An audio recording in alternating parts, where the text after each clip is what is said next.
What's up, guys? This is CJ, and we are back to talk about another episode of Love After Lockup. Now, today we'll be talking about season 3, episode 15, titled Cuffing Season. But before we get started, please make sure to like this video, subscribe to my channel, and like I always say, comment any of your thoughts about this episode. And with that being said, we'll go ahead and get started. Now, this episode gave us some conclusions, and it also answered a lot of questions, but we'll get into that. It starts out in Orland, where Sean and Destiny are. They're there for her court date, and it's 7:30 a.m. and we see Sean leaving the hotel, and he's getting ready to go to the courthouse. So he's going there, and he said that Destiny didn't come back to the room last night. She stayed with her sister, the one that she went out drinking with. And so he's nervous, and he's just hoping that things go well. And if it does go well, he's planning on proposing to her. And he goes on to say how she's not a bad person, and she was just kind of dealt a bad hand, or whatever excuses he was making for her. But he is at the courthouse. He arrives, and he's calling and he's texting, no answer. You know, they're counting down 30 minutes until her appearance, 15 minutes until her appearance. Still no Destiny. So he's freaking out, and he just keeps going on and on about, you know, how it'll be over $100,000 that he has basically lost if Destiny decides to go on the run. And he's just kind of figuring up, you know, the 50 grand that he'll be on the hook for, plus all the other money that he has sent her and everything else while she was locked up. But it's now 8:23. He's still tripping out. 8:26. He sees her and her sister pull in. So he's excited and happy that they actually showed up. So she gets there, and she just basically says that she did show up because she's ready to change her life. She does not want to go to prison, so she says, which is it's a different tune than what she had the week before, the night before, I should say, because she was telling her sister that, you know, it's almost easier being locked up because she doesn't have to answer to anybody besides the prison guards, but that's neither here nor there. So that was pretty much their story. She goes into the courthouse, and we'll find out what happens next week. Now, we then go to John and Christiana. We see his mom and his sister, you know, move into the house, and they thank him for taking them in. Her mom is just happy to be at John's because she says that this is a much safer environment. I guess when they were living with the sister, that her boyfriend had something going on in the basement where they basically sold and did meth. And so it was always there at her sister's disposal to use. And so they're pretty happy to be with John and out of that environment. The sister says that, you know, she feels like she can recover being away from all that was going on in their hometown. While they are literally sitting there getting unpacked, John's showing mom where she'll be staying, and he's getting ready to show sis where she'll be staying. He gets a call from the halfway house, and they basically tell him that Christiana is no longer a resident here at this halfway house, and you've got 30 days to come and pick up her stuff. So now they're worried because mom and sister automatically knows this means that she has relapsed. This is not her first rodeo. We know when Christiana disappears, it's normally because she's going to get high. And so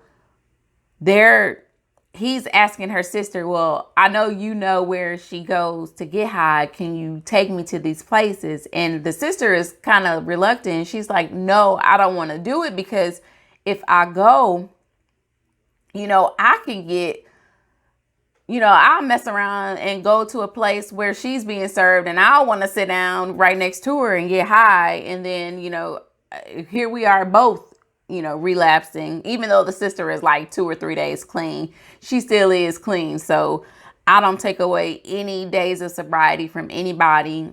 I mean, it's an accomplishment for her because I don't know. She could have been getting high every day. So that these 3 days being sober could be a huge accomplishment for her. So I wouldn't dare take that from her. So she doesn't want anything to do with that. And understandably so. So, and they tell him that it's really dangerous for you to try to go out and find her because some of the people that Christiana runs with are very, very dangerous people. People that she used with, people that she buys drugs from. These are kind of people that you don't need to get wrapped up with. So Christiana eventually reaches out to John later that night and he goes out to find her. Now, he's freaking out because he has never been in a situation like this. Yes, he has dealt with drugs in the past, but I don't think he's dealt with it as far as a spouse goes and your spouse, being kind of out on the run or whatnot. So this is really new to him. And so he's calling her phone and she's not answering. He's calling. And then he's, walking around to the spot where she said she would be. And he kind of sees her in the parking lot and they run and embrace.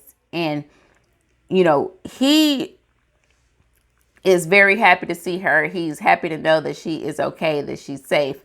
And she tells us, yes, I did relapse. I don't know why. It could have been, many factors. It could have been the fact that I'm around, people that I do drugs with, or, the environment, the stress, there is just a lot of factors that could play a part in this. And so, yes, I did relapse. And she seems very disappointed in herself because she said, I always thought, I always say this time it's going to be different. I'm going to do it this time. I'm going to do it this time. And then I fall, I relapse. But she also knows that, yes, I now have to go back to jail. I kind of broke parole or I violated. So I now know that I am going to have to go back to jail. John is extremely understanding. He's more understanding than a lot of people probably would be, knowing that, he has put so much into her already, her family, her situation, and for her to go out and do this. But like he said, I knew there was a chance of her relapsing. And I know we were calling John all types of stupid last episode, which he still is to me because he bit off way more than he can chew, in my opinion. But I can tell that even in this little bit of time that they have been together, that there is love for Christiana. He has a lot of love for her. He has taken her family in. He is even talking crazy about going on the run with her because he's not ready for her to go back to prison just yet. Talking about going somewhere where they can sip Mai Tais and she not be extradited back to, prison or jail or whatever. But I don't know. John ain't got that kind of money. So I don't think that that's going to happen. But that was the end of their story. So then we get a little piece of Dylan and Heather. And Heather is still bawling like a fool trying to get him back to the house because she knows she's screwed up. They both screwed up because he didn't have to leave with the psycho, but it is what it is. So they get there. And she kind of parks across the street and he runs up to the parole officer who's sitting in the car and he tries to shake his hand. And the parole officer was like, we don't do that. So it was funny. Like they had his voice disguised or whatever. But dude was being a real hard ass. Like he was just letting Dylan know. He's like, you just got out. What's happening? And Dylan was like, yeah, he was trying to. He wasn't really like lying, but he was just kind of like, please don't take me back to jail. did not want to go back. He had his paperwork and he had Heather's cell phone on him. He was like, "Is that a cell phone?" He was like, "Yeah, it's not mine, it's hers." And so he was like, "Is it on?" He was like, "Yeah." He was like, "Cut it off." And I'm like, "Oh my God, what? Why?" But I don't know nothing about that life, so I didn't know why he had to cut it off. But he charms him enough to where he told him, I was gonna cuff you and take you back, but I'm gonna let you live. But so Dylan is relieved that he does not have to go back to jail, and he and Heather take their ass in the house, and basically they just bone right in front of Auntie Diane and the other auntie. I forget her name, but they're in there making all these crazy noises, and that's all we see from them this episode. So we go back to Lindsay and Scott, and they are where they left off, but Lindsay's in the bed and she is calling, I don't know, and I don't know if it's her PO or she's calling somebody to ask them if she can leave, if she can change her house arrest to her mom's house, because she does not want to be with Scott anymore, because Scott has found her plan. And I don't care what she says, because I tried to Google, do any of y'all know this book that Lindsay says she got this quote from? I don't know. I tried to find it. I was Googling word for word, and it did not pull up anything but some pictures of Joanne the scammer. So I know she is full of it. But anyway, she is not getting out of it. Scott is adamant on her showing him the quote too. He wanted to see it. He said, "If you can show me this book, I will leave it alone." But instead, she tries to flip the script, and she's arguing with him, and her parole officer calls her back and tells her that, or she calls somebody else. But to make a long story short, they tell her that even if she could, it wouldn't be for a couple of days before she could move. So she's stuck in the house with him anyway. And so she's pissed off. They're still arguing. And he just says that this seems to now damage their trust level. Well, yeah, his trust level when it comes to her. And she just brings up that maybe he isn't the person that I thought he was, and perhaps he was leading me on. And I'm like, how is he leading you on? What? That he doesn't have the money that you thought he had? That's probably the only way. She keeps talking about how her daughter's room isn't done, and she keeps trying to deflect, and she is talking about everything but this plan that she had to take this man's money, start a new bank account, get some clothes and a car, and get lost. But hey, it is what it is. And now she's crying and carrying on and doing all this deflecting, and they still kind of arguing back and forth. But she tells production that she does want to be with Scott, but there are some things that he needs to work on himself with, and that they don't resolve anything to me. She just started complaining about something else and made him feel bad about it, and they hug. I'm assuming he forgives her because he doesn't bring it up anymore. And production asks her, about if she has any skeletons in her closet or things that Scott may not know about. And she just says that she doesn't think that he'll be able to handle her secrets. So she's just going to keep them to herself. And that's the end of their segment. So then we go to Tyrese and Shonda. Now, this was the most interesting segment to me. And even though, and it answered all of my questions, because I'll get into it. Anyway, we see Tyrese. He's working out at it looks like the apartment gym. He's, lifting some weights. And he lets us know that Shonda has not contacted him in 3 months. She tells us, well, they give us a little flash, and it tells us that Shonda stopped receiving calls from production once she stopped talking to Tyrese, because they honestly had no use for her at that point. I mean, you're not talking to, the cast member, so we don't really, and you don't intend to. It didn't seem like so. I mean, you were useless at this point. But anyway, she eventually reaches out to production, I assume. And she tells them that, Tyrese really turned her off when he showed up in his blue suit and his blue shoes. She said that, it was kind of off-putting. It turned her off. It was very fun. And you could tell, I mean, Tyrese showed all 49 of his years in that moment. I don't know a lot of 49-year-olds that would dress that way. But he was just wrong for that suit. And he thought he was popping. And she should have said something. And I think that she would have had that kind of influence over him that he probably wouldn't have worn it again. And so she also said that when they kissed, it didn't really do anything for her. And basically at that moment, she knew that she didn't really want anything else to do with Tyrese. So she allowed him to continue to blow her up, call, text, leave messages, call, text, leave messages. And she eventually changed her number because she didn't want to hear from him anymore. And so he, she said that she was getting herself together.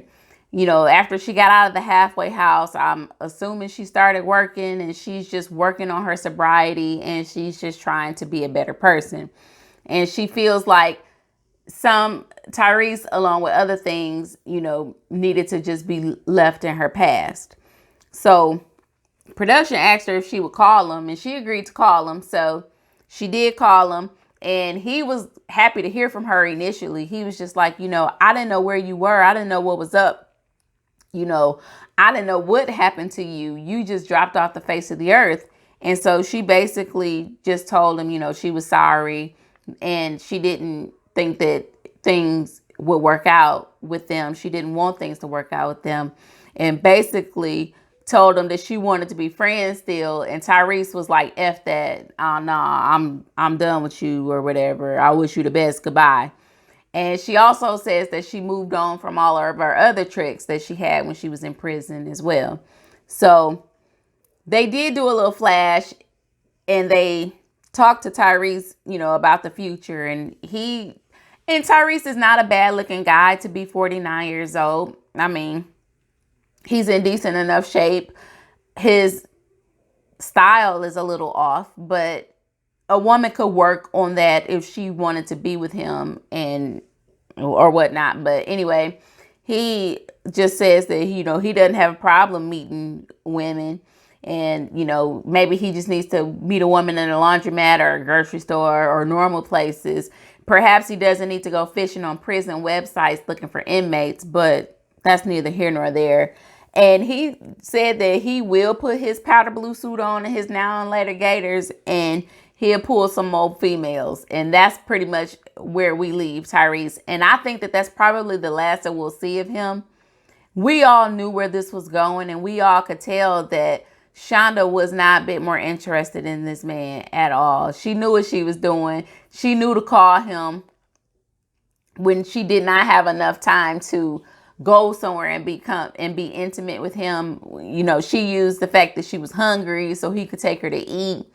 And she knew how to burn that time before she got on that bus, never to talk to him again. But I wish Tyrese the best, and Shonda as well.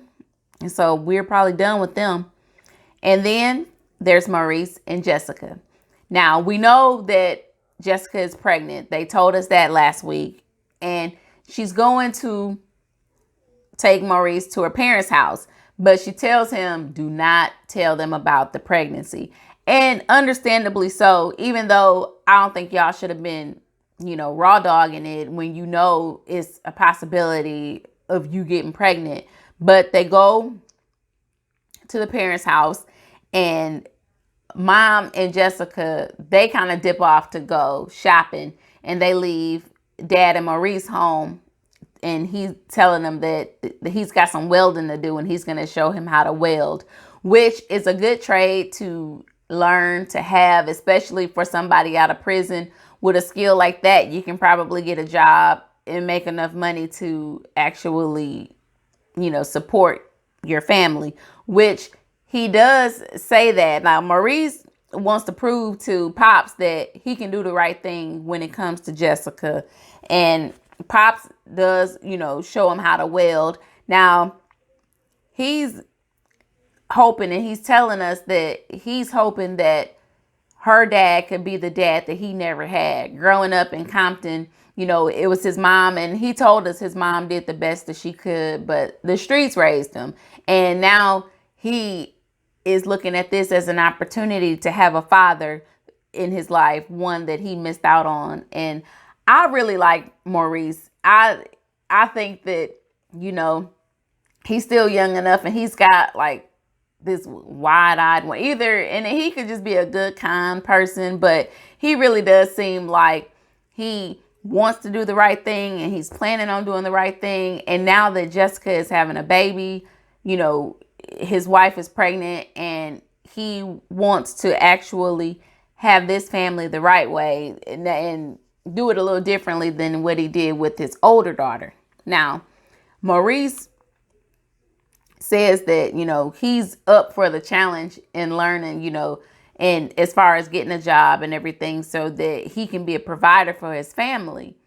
And so the dad was kind of threw off slightly by that statement, and Maurice was trying to catch himself because he knew Jessica didn't want him to tell him about the pregnancy. But then he said, I don't want to start our relationship off with lies. They already tried to slide the fact that he was there and shouldn't have been the first time. So he just told Dad, we are expecting. And, the dad didn't know what to say at first. And he basically kept it real with him, and he told him, the timing seems a little off, but, me and Jessica's mom are done raising children. So we're not going to raise this child. This is y'all's child. And we're going to be here to help y'all every step of the way. But, Maurice was like, okay, well, please don't let them know that because Jessica didn't want me to tell. And so he agrees not to tell. Now, he also asked her dad for his blessing, because when they got married in prison, it was literally like okay, do you want to marry him? Okay, do you want to marry her? Sign here. Y'all are married. He wants to do it the right way. He wants to have a wedding. He wants to be able to have her dad walk her down the aisle. He wants to do this right. So the dad kind of just goes over to this drawer, gives him $1,000 to go and get her a ring. I'm sorry, y'all. There's a mosquito in here, and it is getting me. But anyway, he gives her $1,000. He gives Maurice $1,000 and to go out and buy a ring. And Maurice's silly ass is talking about going to the casino to flip this money. He could turn it into $3,000. And I really hope that he does not do that. I hope that he goes and does what he says he's going to do with the money and buy the girl a ring. I don't know how they're going to pay for a wedding. Maybe her parents will pay for it. In that tradition where the mom's family pays for the wedding. I wouldn't know. But anyway, that was pretty much the end. That was the end of the episode. If there's anything that I left out, please don't forget to drop it down in the comments below. I'm excited because they showed us a trailer for, Life After Lockup, and we're going to get a lot of these people from Love After Lockup over to Life After Lockup with the OGs. And I saw, what was that, Puppy, and I forget their names, but they're going to be back too. So that's exciting. We probably could have did without them, to be honest, but I did kind of wonder where they went, but we'll get to see all that in a few weeks. So I'm excited about that. And like I said, leave your comments in the comment section, and we do this every Friday. So I will see you guys next Friday, and y'all have a great weekend. Peace.